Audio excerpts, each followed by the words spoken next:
اعوذ باللہ من الشیطان الرجیم بسم اللہ الرحمن الرحیم۔ 11ویں جماعت کے عزیز طالبین السلام علیکم۔ امید ہے کہ آپ خیر و عافیت سے ہوں گے۔ کل ہم نے آپ کو مصنوعی کے بارے میں جانکاری دی کہ مصنوعی کی اجزاء ترکیبی اور مصنوعی کا ارتقاء، مصنوعی کب اور کہاں سے اس کا آغاز ہوا، اس کے بارے میں آپ کو جانکاری دی گئی۔ آج ہم پیج نمبر 150 اگر آپ کتاب کا نکالیں گے تو ہم اس کا مطالعہ اور کریں گے اور مصنوعی کے بارے میں مزید جانکاری حاصل کریں گے۔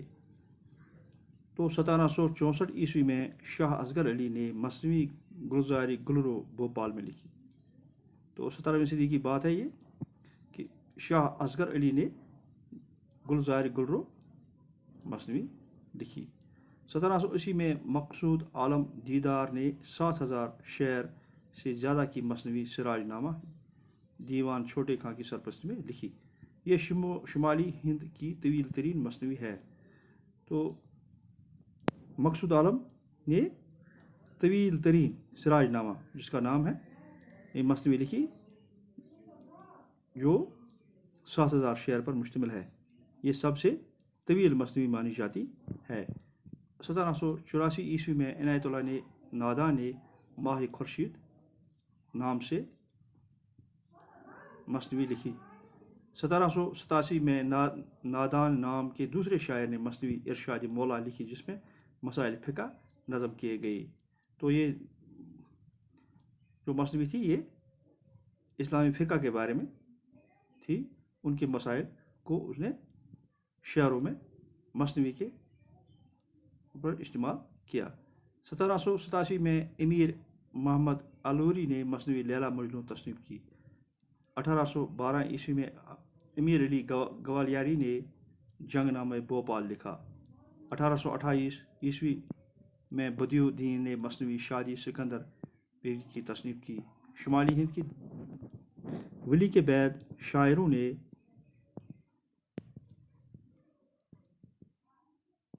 میں سے شاہ مبارک آرزو نے کئی مصنوعیاں لکھی۔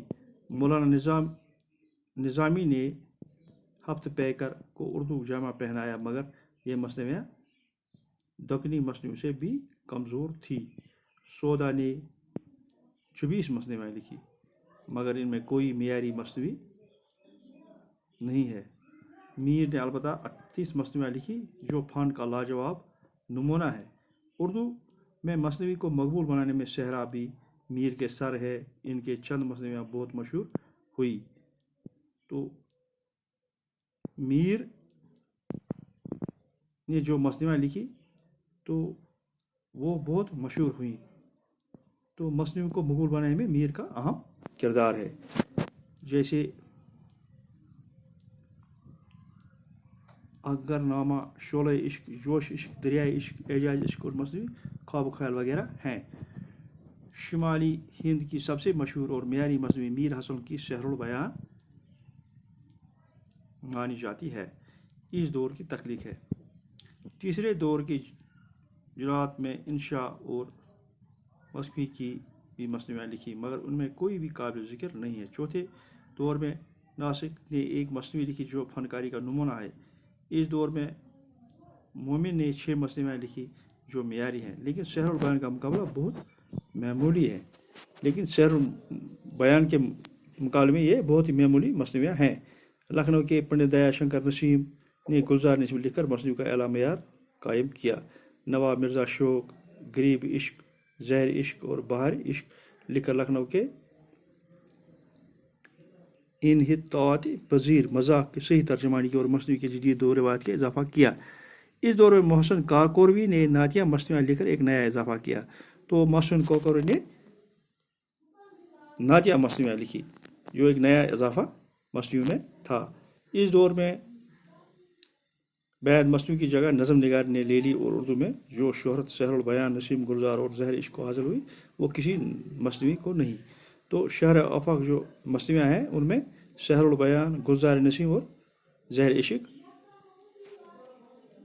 مصنوعیاں ہیں جو کہ مقبول عام ہوئی۔ تو یہ مصنوعی کے بارے میں تھا۔ اب ہم میر حسن کی زندگی کے بارے میں لکھیں گے، جس نے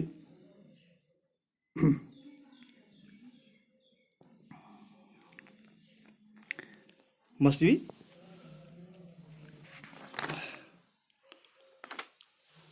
لکھی ہے۔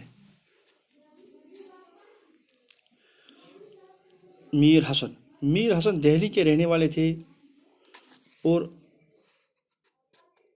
1736 میں پیدا ہوئے اور گھر میں اپنے والد سے تعلیم حاصل کی۔ فارسی کے بہت بڑے اچھے عالم تھے۔ شاعری کا ورثہ باپ سے پایا۔ قدرتی مزاج میں بھی بہت اچھا ہنسمکھ لیا تھا۔ دہلی کو بگڑتے حالات فیض آباد چلے گئے اور وہیں رہنے لگے۔ تو میر حسن اصلی دہلی کے رہنے والے تھے، لیکن وہ حالات بگڑتے ہوئے حالات کی وجہ سے وہ فیض آباد چلے گئے اور وہیں رہنے لگے۔ ان کے کلام میں درد، زبان کی صفائی، محاورے بکثرت ملتے ہیں۔ مثنوی لکھنے میں کمال تھا۔ صرف ایک مثنوی سحر البیان ان کو زندہ رکھنے کے لیے کافی ہے۔ تو ان کی جو مثنوی ہمارے سلیبس میں ہے، ہماری کتاب میں ہے، وہ سحر البیان کا کچھ حصہ ہے۔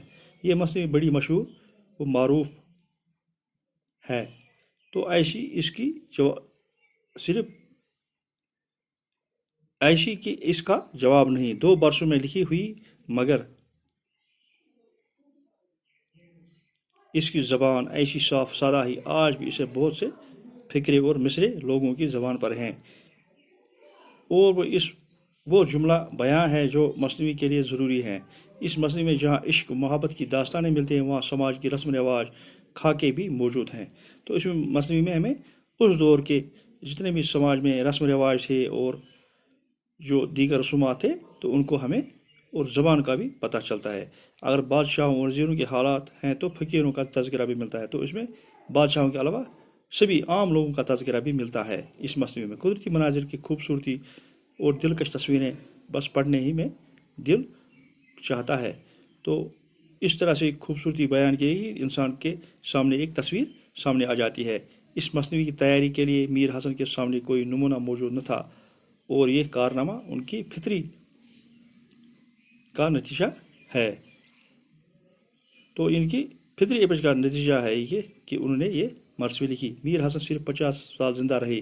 1686 میں اس یہاں سے کوچ کر گئی، اس وجہ سے ان کا کلام زیادہ نہیں ہے، لیکن اس کمی کو ان کی اولاد نے پورا کر دیا، جس کے بیٹے اور پوتے شہرت کے بڑھ چڑھ کر ہوئے۔ میر انیس ان کے پوتے، انہوں نے مرثیے لکھنے میں نام حاصل کیا اور نصیب نہ ہوا۔ انہوں نے اتنی تعداد میں ایسے مرثیے لکھے کہ زبان میں اس کی مثال نہیں ہے۔ تو میر حسن صرف 50 سال زندہ رہے، لیکن انہوں نے اس سحر البیان نے ان کو زندہ جاوید کر دیا۔ تو ان کی کمی تھی، وہ ان کے پوتوں نے اس کمی کو پورا کیا ہے، جس میں میر انیس نے جو مرثیہ نگار ہیں وہ ان کے پوتوں میں شامل ہیں۔ میر حسن کو 11 مثنویاں منسوب ہیں، جن میں مثنوی سحر البیان سب سے بڑھ چڑھ کر ہے۔ غزل، رباعی، مرثیہ بھی خوب کہتے تھے، البتہ قصیدوں میں زور نہیں ہوتا تھا۔ ان کے بعض غزلوں میں میر سوز، میر تقی میر کی غزلوں کا لطف آتا ہے۔ وہی عاشقانہ رنگ، وہی سادگی، وہی دل فریبی۔ فارسی لکھنے میں میر حسن کو کمال حاصل تھا۔ بڑی بیگ و سادگی سے لکھتے تھے، چنانچہ ان کا تذکرہ شعرائے اردو میں اس دعوے کی دلیل ہے۔ فطری ظرافت کے ساتھ وہ نہایت ہی شیریں زبان اور خلیق تھے۔ کبھی کسی کو شکایت کا موقع نہیں دیا، اور نہ کسی کی تذکرہ نویس نے اس کے خلاف ایک حرف لکھا۔ ہزل اور فحش گوئی میں انہوں نے کبھی اپنی زبان آلودہ نہیں کی۔ تو یہ بڑے وقار والے